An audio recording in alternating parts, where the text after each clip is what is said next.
بسم الله الرحمن الرحيم الحمد لله رب العالمين والصلاة والسلام على أشرف الأنبياء والمرسلين نبينا محمد وعلى آله وصحبه ومن تبعهم بإحسان إلى يوم الدين أما بعد باب إذا أصبح بفنائه. The chapter regarding when a person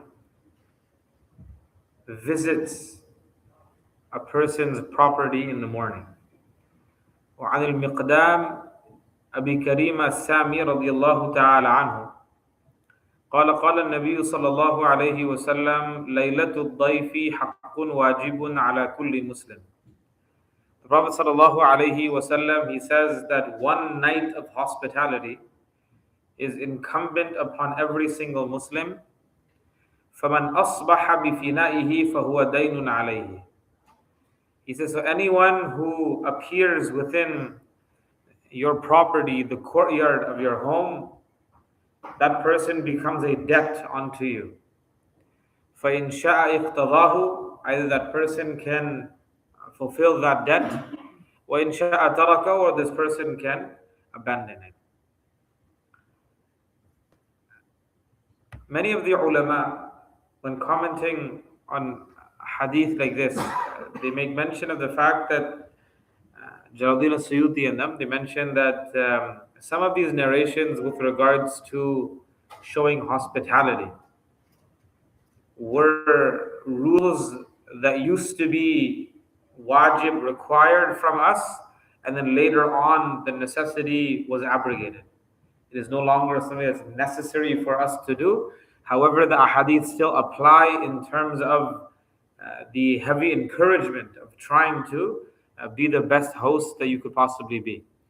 Because this hadith, for example, is explaining that a person, again, like the previous hadith, that each and every single person, when someone visits them and they're hosting a guest, at least one day it is incumbent upon you that you show that person hospitality, at least one day.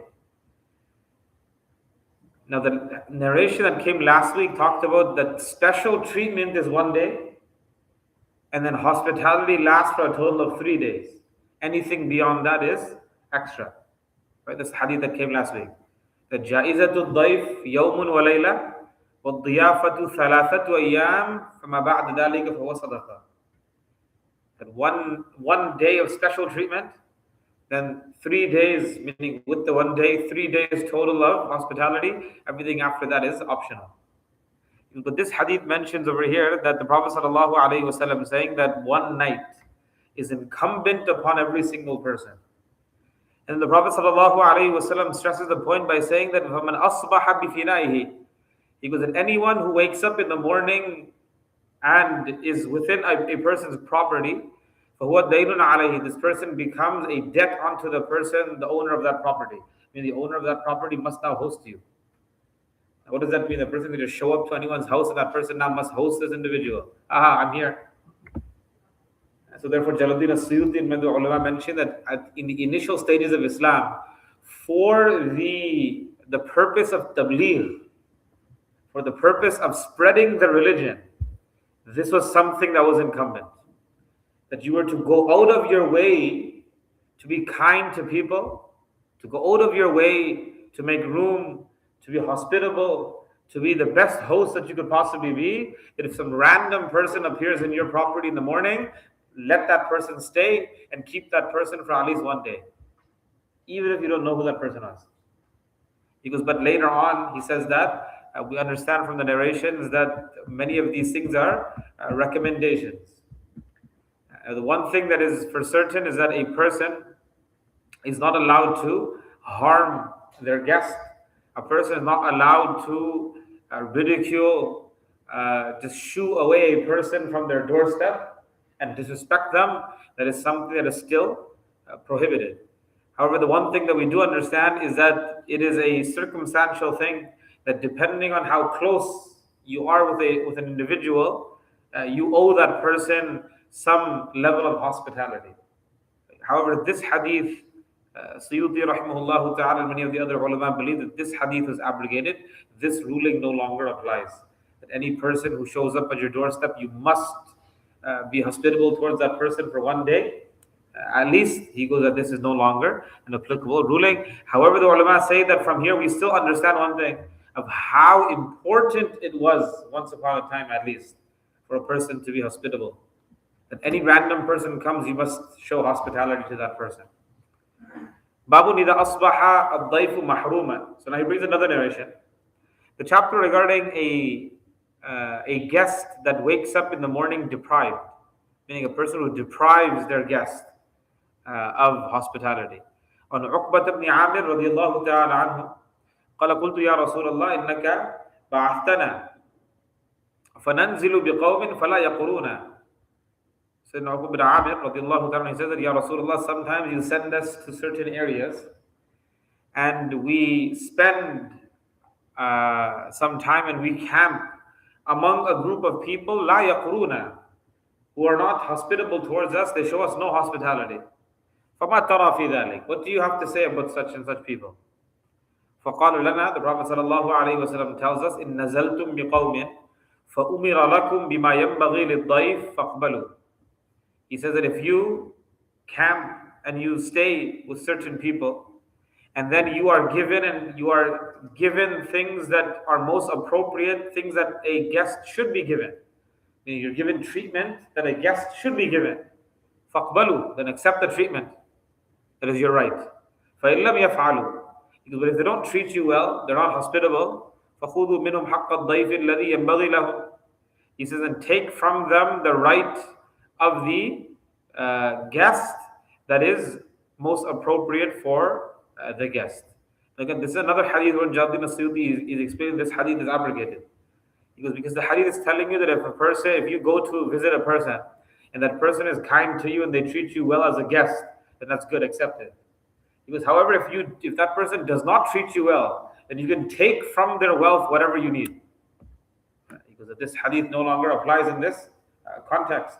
You kind of show up to a person's house, be like, okay, you're not going to treat me well, I'll take this and this and this, and then you just leave. Right? Because these things are things that are not permissible. Right? The very famous hadith, لا يحل لامرئ مسلم أن يأكل مال أخيه. It's not permissible for a Muslim to consume the wealth of his brother unlawfully without his permission. So you can't just walk into someone's house. Right? The hadith that came last week, the Sahaba, they used to be so free with one another that they used to do it. Yeah, that's because it was general permission that was granted. General permission. But you can't expect every single person that you show up at their doorstep, they just drop everything and start treating you with the utmost dignity and respect. Right? This is something that a person could not expect. However, Imam Nawawi rahimahullah ta'ala, he explains that this hadith could still be applied. Could still be applied. In the general sense, this hadith is abrogated. He goes, but there are still some people that the hadith could apply to. He goes, if an extremely needy person comes to your door, an extremely needy person, someone who is in extreme dire need for some necessities, for some food, for some water, for some shelter, extremely needy person. He goes, and this is a person you cannot turn away. Then this person is the person who you must at least host for one day. Or at least give this person something that will suffice for them for the one day. You must. Meaning you see a person in a state, in an extremely impoverished state. Because now it's incumbent upon you to help this person if you have the means to. Because the hadith still applies to certain people like this. He goes that a person like that is allowed to take from your wealth if you don't give it to them. Imam Nawawi rahimahullah ta'ala mentions this, that this is applicable to the person who's in extreme dire need. Because we know that the person who's in extreme dire need is allowed to eat pig. That person is allowed to drink wine. Because if someone is in extreme dire need like this, because then that person can take. If you don't treat them, then that person can take from your wealth. He goes, otherwise, he goes that a person who's not in a state like this, he goes that that individual would have to follow the general rule that you're not allowed to take.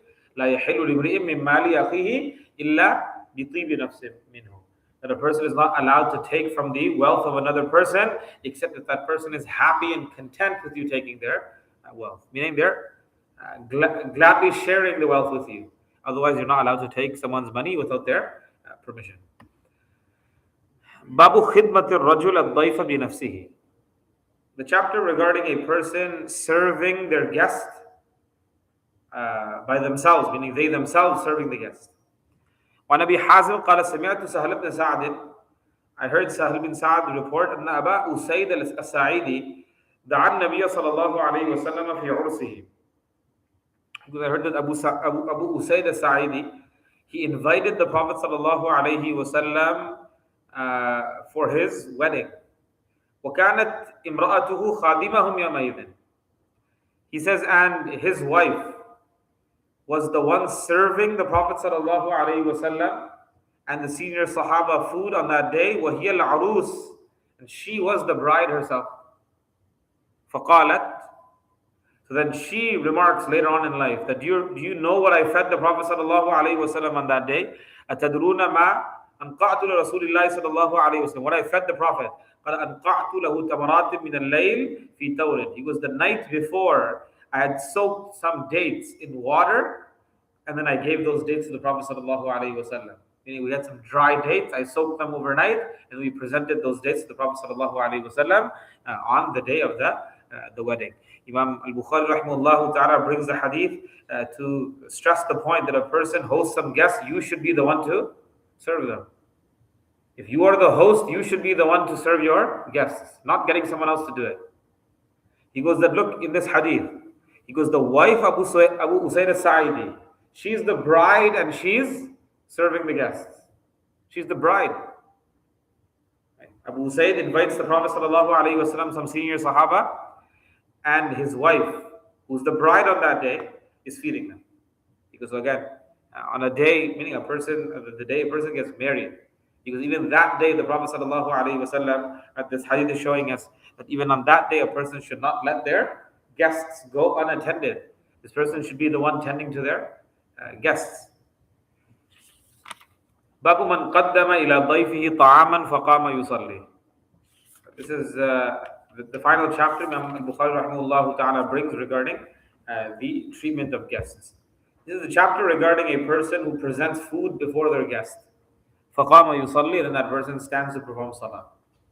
Meaning he gives his guests food and then he doesn't join them in the meal. He stands up to pray. He talks about this. He goes, عن الجريري قال حدثنا أبو العلاء بن عبد الله عن النعيم بن قعنب قال أتيت أبا ذر. Nu'aym bin Qanab, he said, I came to Abu Dharr al-Ghifari radiyallahu ta'ala anhu falam uwafiqhu. I never met him. He wasn't at home. فقلت لامرأتي, so I asked his wife, أين أبو ذر? Where is Abu Dharr? قالت, she said, يمتهن. He went to do some work outside. He's going to be back. فيأتيك الآن. He's going to be back just now. فجلست له, so I sat waiting for Abu Dharr to come. فجاء, so Abu Dharr comes, ومعه بعيران. He has two camels. قد قطع أحدهما في عجز الآخر. One was lined up behind the other. في عنق كل واحد منهما قربة. He was hung around the neck of each one of them was a water skin, leather sack filled with water. فوضعهما, so that he took both of the water skins off the camels. ثم جاء, he then comes. فقلت, and I said, يا أبا ذر ما من رجل كنت ألقاه كان أحب إلي لقيا منك. That there is no man that I'd be more pleased to meet than you. Meaning I've been wanting to meet you. There's not a single man كان أحب إلي لقيا منك that I'd rather meet than you. ولا أبغض إلي لقيا منك, no man that I would dislike meeting more than you. This is what he tells Abu Dharr. قال لله أبوك. He goes, وما يجمع هذا. He says that I swear by Allah, what is, how could both of these things gather? How could you be so dying to meet me and also dislike meeting me? How could I be the one that you want to meet the most and also you dislike the most? I don't get it. قال إني كنت وأدت موؤودة في الجاهلية. Nu'aym bin Qanab, he says that I once was burying one of my daughters in Jahiliyyah before I accepted Islam, burying her alive. أرهب إن لقيتك أن تقول لا توبة لك ولا مخرج. And I fear that if I'd ever met you at that time, you would have told me there's no tawbah for you, there's no way out. You just buried your daughter alive. وكنت أرجو. He goes, and I had hoped that you would have told me لك توبة مخرج, that you had the opportunity of tawbah and Allah would have accepted your tawbah and you had a way out. So I was conflicted. I didn't know if you would tell me, if Allah would accept my tawbah, you would tell me my tawbah would not be accepted. This is why I had this mixed feeling that I really wanted to meet you because I thought you'd probably tell me Allah would accept my tawbah. But I also feared that you'd tell me that Allah will not accept my tawbah, so I didn't want to meet you. قَالَ فِي الْجَاهِلِيَّةِ أَصَبْتَ. Abu Dhar asked him that, did you do this in Jahiliyyah? Meaning you buried your daughter in Jahiliyyah. قُلْتُ نَعَمْ. I said, yeah. قَالَ عَفَى اللَّهُ عَمَّا سَلَفْ. Because Allah has forgiven whatever has passed. وَقَالَ لِمْرَأَتِهِ. And then Abu Dhar, he says to his wife, آتِنَا بِطَعَامٍ. Bring some food. فَأَبَتْ. Because she refused. ثُمَّ أَمَرَهَا. He then instructed her again, bring some food. فَأَبَتْ. She refused again. حَتَّى ارْتَفَعَتْ أَصْوَاتُهُمَا. Until both of their voices raised. They started arguing. Qanab is sitting right there. Nu'aym bin Qanab is sitting right there. Abu Dhar and his wife are now arguing. Qala, then Abu Dhar says, Ihi. He says, whoa. فَإِنَّ كُنَّ لَا تَعْدُونَ مَا قَالَ رَسُولُ اللَّهِ صَلَّى اللَّهُ عَلَيْهِ وَسَلَّمَ. He says that you, meaning women, do not transgress over what the Prophet sallallahu alaihi wasallam has said. قلت, so I said, وَمَا قَالَ رَسُولُ اللَّهِ صَلَى اللَّهُ عَلَيْهِ وَسَلَّمَ فِيهِنَّ. What did the Prophet sallallahu alaihi wasallam say regarding women? قَالَ إِنَّ الْمَرْأَةَ خُلِقَتْ مِنْ ضِلَعٍ. The Prophet sallallahu alaihi wasallam said that indeed a woman was created from the rib. وَإِنَّكَ إِن تُرِيدُ أَن تُقِيمَهَا تَكْسِرُهَا. And if you go to straighten out the rib, meaning this woman, you break her. وَإِن تُدَارِيهَا فَإِنَّ فِيهَا أَوَدًا وَبُلْغًا. Because if you want to benefit from her, you're going to have to benefit from her while she is still crooked. The Prophet ﷺ said, this is probably one of the hadith that the feminists of today have the biggest problem with, but it's not a problem for us. The Prophet ﷺ said it, the hadith is authentic. Bukhari and Muslim report this hadith in their sahih. The hadith is clear as day. It's just again, in today's day, the Prophet ﷺ, some of the things that he says, sometimes people misconstrue them and misunderstand them. The Prophet ﷺ is giving an analogy. Again, many people who claim to be Muslim have rejected this hadith because they were unable to understand the true meaning behind it. The Prophet ﷺ in many ahadith, again this is just one version of it, many ahadith come in Bukhari Sahih and in Sahih Muslim and many of the other books of hadith. The hadith is not weak. The hadith is as authentic as the hadith gets. Therefore, a person cannot simply reject the hadith because you don't understand the meaning. Those are not grounds to reject the hadith. Right? In the 1400 years of history that we have of scholars critiquing a hadith, this is never the criteria. So, I'm going to reject the hadith because it doesn't make sense to me. That's not a criteria to reject hadith. So what does the hadith actually mean? Mullah al-Qari rahimahullah ta'ala, he explains. He says that the Prophet sallallahu alaihi wasallam is just explaining the nature of a woman. He goes, what does the Prophet sallallahu alaihi wasallam mean by this? The Prophet sallallahu alaihi wasallam is saying that in comparison to a man, a woman is crooked. In comparison to a man, a woman is crooked. Meaning, the way a man wants a woman to be, that woman will never be that way. Meaning the perfection that a man desires in a woman, that I want my woman to do this, not do this, and this. You have a long list of things that you want and things that you don't want. Because that no woman on the face of this earth will be able to check every single box that you have. It's not possible. There's always going to be certain things. Now, if only the feminists were to pick up other versions of the same hadith, the Prophet ﷺ explained what he means himself. Sallallahu Alaihi Wasallam. The Prophet Sallallahu Alaihi Wasallam in a hadith, he explains the same thing. He said that a woman was created from the rib. He then goes on to say, he says, and the most crooked rib is the one that's furthest to the top. He goes, the woman was created from that one. He then says, that feminists are taken aback. Oh my goodness. Then the Prophet ﷺ says that if you want to benefit from a woman, you're going to have to benefit from her the way she is. And if you try straightening her out, making her the way you want, molding her to exactly what you want, kasartaha, you're going to end up breaking her. Because if a person wants to benefit from their rib, you're going to have to leave it crooked. You're going to have to accept the fact that my rib is not straight. If you try to straighten out the rib, what's going to happen? You're going to break that rib. Because what is breaking the woman? Breaking the woman is talaq, divorce. That's breaking the woman.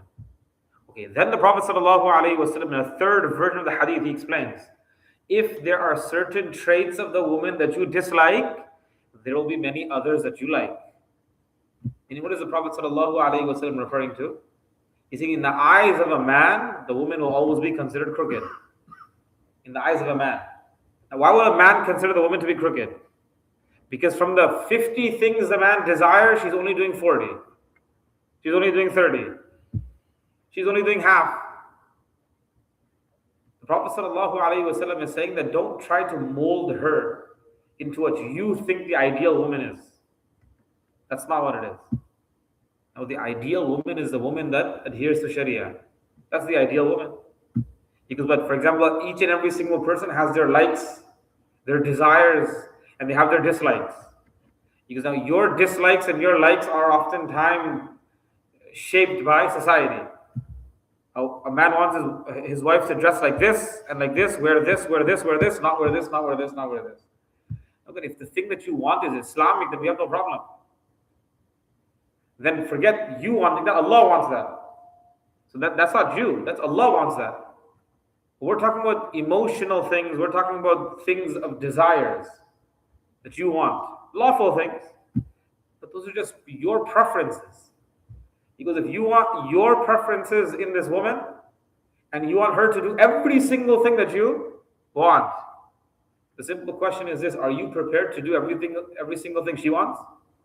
Probably not. For a woman, she probably thinks you're crooked. She probably thinks you're crooked. Because the ideal man in her mind doesn't do what you do or possesses traits that you don't have. Just like the ideal woman in your mind possesses traits that she doesn't have and does things that she doesn't do, for example. So the Prophet ﷺ is explaining. Now again, people get triggered when reading hadith like this. But a person can never single out a single hadith and understand the hadith on its own. It's just not possible. Right? A person must, number one, look to other narrations of the Prophet ﷺ. Did the Prophet ﷺ ever intend on saying something bad about women? The most interesting thing about this hadith, the full version of this hadith comes in Sahih Bukhari. The Prophet ﷺ, he starts off the hadith by saying, فَاسْتَوْصُوا بِالنِّسَاءِ خَيْرًا, that seek good advice regarding women. Be kind to your women. Then the Prophet explains it like this, that a woman is created from the rib. And he goes on. The Prophet never intended to say anything bad. But the Prophet ﷺ instructing a man who is in charge of the household that if you are the one with the physical strength, you are the one who is in charge of the household. He goes, you're going to want certain things, but those certain things that you want are not always going to be things that your wife can give you. And you're just going to have to live with that. That's just life. And that's it. The Prophet ﷺ is just explaining to us a fact of life. Right? That's why the majority of these feminists are not married, because they're waiting for the ideal man who probably only exists in paradise, who doesn't exist in this dunya, except for the Anbiya alayhi salawatu wasalam, Rasulullah sallallahu alayhi wasallam, but they're not going to get him. So therefore, the Prophet sallallahu alayhi wasallam, this is the hadith that Abu Dharr, he quoted at this moment. So I can hear his back and forth with his wife. They don't bring food, she's like, no. Bring food, no. Back and forth. So he quotes the hadith of the Prophet sallallahu alayhi wasallam. But yeah, I'm just going to have to live with it. Like, she's saying no. And the Prophet said that, hey, if you want to live together, you just have to let certain things go. Because she's created from the rib, and the rib is crooked. فَوَلَّتْ Eventually, she listened. She's like, all right, fine. We have some extra food. I'll give it. فَوَلَّتْ So she left. فَجَاءَتْ بِثَرِيدَةٍ So she brought some tharid, كَأَنَّهَا قَطَعَتْ, and it seemed like it was there was some meat, pigeon meat inside, quail. فَقَالَ كُلْ So Abu Dharr, he tells his guest, Nu'aym bin Qanat, that you eat. وَلَا أَهُولَنَّكَ فَإِنِّي صَائِمٌ I don't want to alarm you, but I'm fasting. So you eat. I'm good. So he presented the food in front of him. ثُمَّ قَامَ يُصَلِّي Abu Dharr stood up to perform salah. He leaves his guest there and he stands up to pray. فَجَعَلَ يُهَذِّبُ الرُّكُوعَ ثُمَّ انْفَتَلَ فَأَكَلَ He starts performing salah, perfect ruku, perfect salah. ثُمَّ انْفَتَلَ And then after he finishes salah, he starts eating with Nu'aym. He sits down and starts eating. So Nu'aym said, فَقُلْتُ إِنَّا لِلَّهِ مَا كُنْتُ أَخَافُ أَن تَكْذِبَنِي He said, إِنَّا لِلَّهِ I never thought you lied to me, Abu Dharr. قال لله يا أبوك ما كذبت منذ لقيتني I never lied to you once ever since we met. He goes, what do you mean never lied? قلت ألم تخبرني أنك صائم? He goes, didn't you just tell me you're fasting? قال بلى. He goes, yeah, I did. إني صمت من هذا الشهر 3 أيام. He goes, I fasted 3 days of this month already, so I received the reward of the entire month. He goes, I'm good. فكتب لي أجره I already received the reward. وحل لي الطعام Now eating is permissible for me. He goes, I already fasted the whole month because I fasted 3 days. He goes, I'm okay. I can eat with you. Now, Wallahu alam, what the actual reality is in this case, it seems a bit unclear. Abu Dharr al-Ghifari radiallahu ta'ala anhu, was he actually fasting on that day or not? The hadith seems to be a bit open-ended. Either he was fasting and he broke his fast. And this is a very famous masala of fiqh, that a person is allowed to break their fast for the sake of their guest. Now, the masala is applicable both ends. The host and the guests are allowed to break their fast, but obviously this is referring to an optional fast, not the fast of Ramadan. An optional fast. Right? No one should be breaking their fast of Ramadan for any guest. Why is your guest not fasting? Right? So this is an optional fast. An optional fast, right? According to all 4 schools of thought, a person is allowed to break their optional fast for the sake of their host.